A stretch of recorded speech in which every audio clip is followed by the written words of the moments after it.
So what is a mentor and why do I need one for my career? Great question, and one that comes up often with the people who I coach. So the first thing that I want to point out about a mentor is they are somebody who has gone down the same or a similar path as the path you want to go on with your career. So somebody who is one or two or three or four steps ahead of you on the path that you want to take. And I'll be talking today about a more formalized mentor relationship. And then at the end of our short video here, I'll talk about some other options. So when you are having a formalized mentor relationship, so you are seeking out somebody who has gone down the path that you want to go on and you want to ask some questions, learn from their experience, the first thing you want to do is find out if they are open to that type of relationship.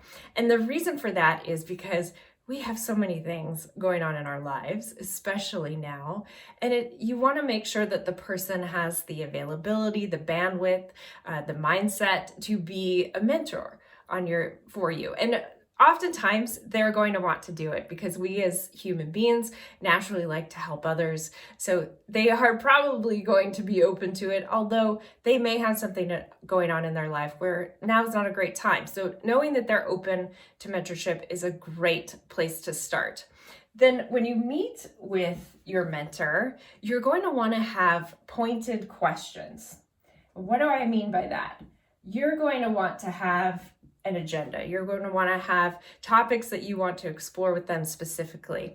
And the reason for this is because then they know the expectations, there's some parameters set. Whereas if you simply just showed up and said, tell me about your career, they're going to struggle with, well, where do you want me to start? What's going to help you most, right? So getting right into the target of the conversation so you can help guide them to give you the experience that you're looking for is going to help both of you.